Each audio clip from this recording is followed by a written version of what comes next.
روشن T V پر آج تبصرے میں بات کریں گے پاکستان کی حالات پر۔ عرفان خان صاحب میرے ساتھ۔ ادارے ناظرین آپس میں ٹکرا گئے ہیں۔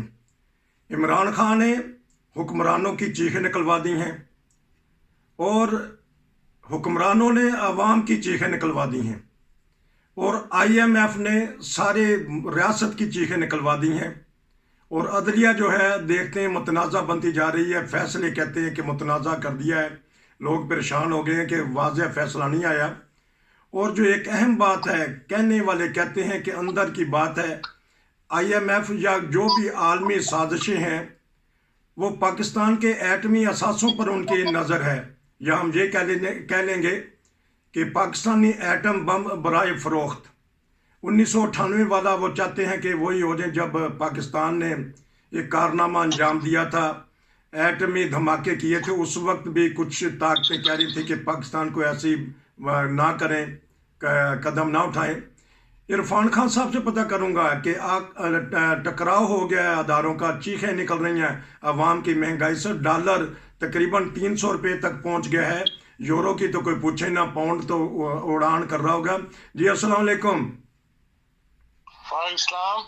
سر یہ بتائیے گا کہ پاکستان کیا بن رہا ہے اور کیا آنے والے دنوں میں ہوگا؟ مہنگائی نے اور ڈالر جون سے پروان کرتا جا رہا ہے۔ دیکھیں، میں نے بتانا کیا ہے، میں تو ایک رائے دینی ہے۔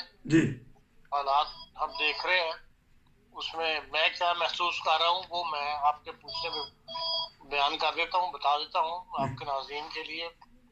بات یہ ہے کہ ہم فیل ہوئی ہے ریاست ایک انفراسٹرکچر بنانے کے اندر۔ جی پورے ملک کے اندر کوئی ایک اسٹرکچر نہیں بنا سکے ہم کہ ہم نے اس لائنوں پہ چل کے ریاست کو نظام چلانا ہے، ریاست کا نظام کس طرح چلے گا۔ اس کے لیے بڑا ضروری ہوتا ہے کہ ہر ملک اپنا ایک ریاستی نظام قائم کرتا ہے، پھر اس کے اوپر بنیاد بنا کے عمارت کھڑی کی جاتی ہے۔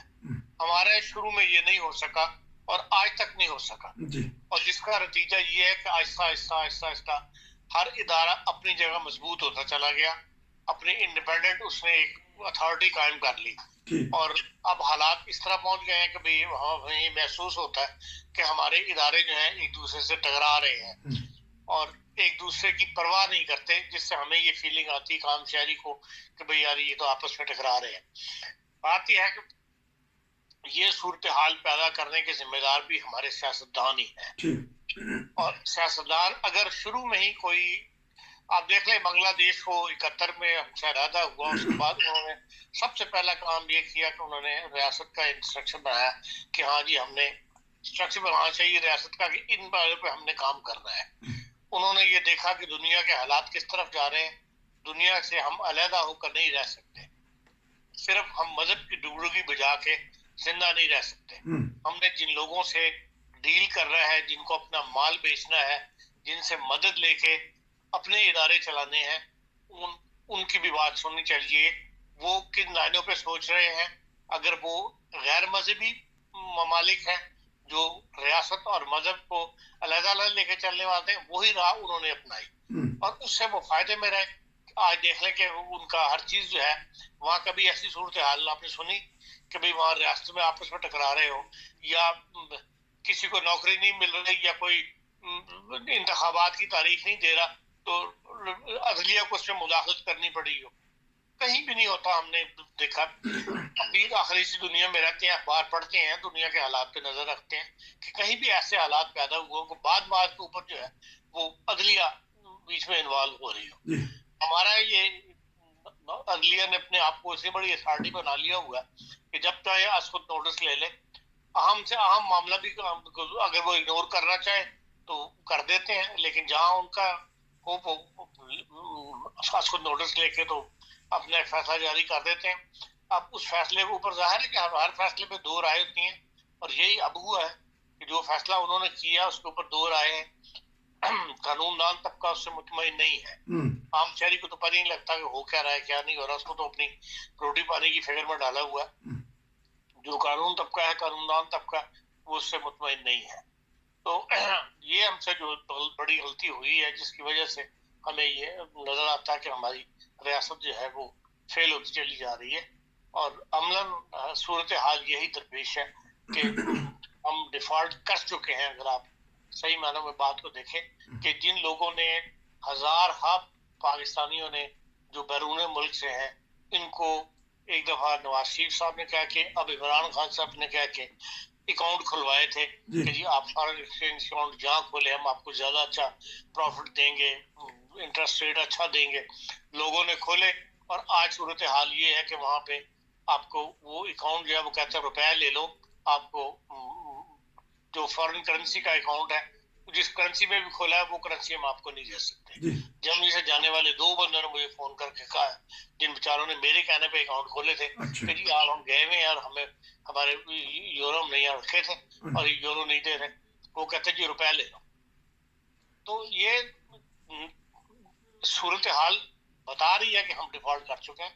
جب ہم اپنے کسی کے پیسے کو ہی اس کو پیسہ واپس نہیں کر سکتے تو اس کا مطلب ہے ہم ڈیفالٹ ہیں. اسی طرح تمام جتنے بھی ادارے ہیں بیرون ملک کے ان کو پیمنٹیں نہیں جا رہی. جو ان کا پروفٹ ہے, جو ناروے کی جو ٹیلی نور ہے اس میں سب سے بڑا ٹیلی کام کا جال ان کے پاس ہے پاکستان کا موبائل کا, لیکن ان کو بھی پیسے باہر نہیں لانے دیے جا رہے جو ان کا پروفٹ ہے. تو جب سب کے ساتھ یہ شروع ہو جائے گا تو پھر ظاہر ہے کہ پھر دنیا سمیٹنا شروع کر دے گی اپنے آپ کو, اپنے بزنس کو, اور بہت برا حال ہوگا ہمارا. اس لیے یہ صورتحال جو ہے دن بہ دن مزید خراب ہوتی چلی آ رہی ہے اور اس کے سنبھلنے کے کوئی کام نہیں ہے. اب یہ جو بات آ گئی ہے کہ جی وہ بعض طاقتیں یہ کہہ رہی ہیں کہ جی آپ ایٹم بم ہمیں دے دیں, اپنی نیوکلیئر پاور جو ہے بنے ہوئے آپ نیوکلیئر پلانٹ ہمیں دے دیں تو ہم پھر آپ کو پیسے دے دیتے ہیں. یہ ابھی تک تو بظاہر یہ نظر آتا ہے کہ افواہیں ہی ہیں. اس لیے کہ دیکھیں ہمارا جتنا بھی ایٹم کا مسئلہ ہے یا نیوکلیئر کا مسئلہ ہے یہ ہماری حکومت کے ہاتھ میں نہیں ہے, یہ فوج کے ہاتھ میں ہے. اور جب ان معاملات میں فوج سے مذاکرات ہوں گے اور اس حد تک فوج جانے نہیں دے گی معاملات کو, اس سے بہتر ہے کہ وہ ملک پہ قبضہ کر لے گی. تو ملک سے مراد یہ کہ ریاست میں اپنے نظام حکومت پہ قبضہ کر لے گی یا دوبارہ مارشل لگا دے. اور ابھی باہر ایسی افواہیں پہلے اڑائی جاتی ہیں اور اس کے بعد پھر ایسے اقدام اٹھائے جاتے ہیں. اگر یہ افواہیں گرم ہونا شروع ہو گئی ہیں پچھلے 3-4 دن سے تو ابھی تک کسی نے کوئی سالڈ بات تو نہیں کی کہ ہاں فلانی حکومت نے یہ اپیل کی ہے یا فلانے ادارے نے یہ اپیل کی ہے, لیکن اس کے لیے مؤثر شروع لگتا ہے کہ ماحول بننا شروع ہو گیا. اور ابھی تک تو فوج خاموش ہے, فوج سے کوئی تبصرہ نہیں آیا. لیکن یہ معاملات جو بھی ہیں یہ ہماری کسی بھی سول حکومت کے ہاتھ میں نہیں ہے, یہ فوج کے ہاتھ میں ہے. اس لیے ابھی ان تک پہنچنے میں وقت لگے گا. جی اصل میں کیونکہ بات ہو رہی ہے تو تبصرہ نگار جو ہے اندر کی بات بعض وہ بتا دیتے ہیں, ان کو بھی پتہ ہے کہ فوج کا ڈنڈا بڑا سخت ہے, تو اس کے باوجود بھی بعض تبصرہ نگار کر دیتے ہیں کہ کچھ شرائط آ رہی ہیں سخت. تو اگر وہ کہتے ہیں کہ اسامہ بن لادن نے چوک کے لے گئے تھے ایٹم بم ہونا سے کی چیز ہے وہ اس کو اٹھا کے نہیں لے گئے تھے, اس کو مار دیا تھا. ہاں میرا مطلب آج بھی چاہتے ہیں کہ کوئی بیماری ہو جائے یہاں پہ ہمارے ایٹمی پلانٹ پڑے ہوئے ہیں, اللہ نہ کرے کہ ایسا ہو. جی بالکل ہی تباہ برباد ہو جائے گا اگر جی یہ نوعیت آ گئی تو. نہیں, اصل میں کوئی نہ کوئی ڈاکٹر قدیر اور ڈھونڈ لیں گے نا جو ایسے راز بتا دے جا کے جس کی وجہ سے ملک کی بدنامی ہوتی ہے. دیکھیں جن لوگوں نے یہ کام کرنے ہیں صاحب دماغ لوگ ہیں, انہوں نے کوئی نہ کوئی پلاننگ ایسی کی بھی ہوگی. جو صاحب لادن کے لیے جنہوں نے اتنا بڑا قدم اٹھا لیا انہوں نے یہ قدم اٹھانا ہوگا تو اس کی بھی انہوں نے پلاننگ کی بھی ہوگی. لیکن خیال یہی ہے کہ ایسا قدم جس سے عوام الناس جو ہے وہ پس جائے یا مر جائے, ایسا قدم نہیں اٹھائیں گے. کوئی اور راستہ جو ہے وہ پیدا کر لیا ہوگا. مہنگائی کا بمب تو مار دیا نا عوام کے اوپر. دیکھیں کہ کیا حالت ہو گئی ہے. لوگ تو آج جب صبح دیکھا 18 روپے ایک دن میں تے باہر والیاں دی تے موجاں لگ گئیاں, تے دوسرا وہ ہے کہ ہن سواد آ گیا جنہاں نے اتنے بھج کے اکاؤنٹ کھلوائے سی اور جائیداداں خریدیاں سن. نہیں, یہ اکاؤنٹ کھولنا کوئی بری بات تو نہیں کی. آخر جب ہر جگہ بندہ انٹرسٹ اپنا انٹرسٹ دیکھتا ہے. اگر لوگوں نے اس وقت اس کی حکومت نے آفر دی تھی, ایک اعتماد تھا لوگوں کو عمران خان کے اوپر, اس لیے لوگوں نے ڈیجیٹل اکاؤنٹ کھول لیے تھے پاکستان کے اندر. اور یہ کھولنا کوئی ایسا بری بات تو نہیں کی. جن کے پاس یہاں کھولے ہوئے وہ کون سے کو ہمارے رشتے دار ہیں. کم از کم یہ تو تھا کہ اپنے ملک کے اندر اکاؤنٹ کھولا تھا لوگوں نے، ایک اعتماد پہ کھولا تھا. یہ دوسری دفعہ ہوا ہے کہ سیاستدانوں سے جو ہے جو بیرونی ملک میں رہنے والے پاکستانی انہوں نے مار کھائی ہے ان کے کہنے میں آ کے. اب یہ ہے کہ لوگ محتاط ہو جائیں گے، لازم بات ہے.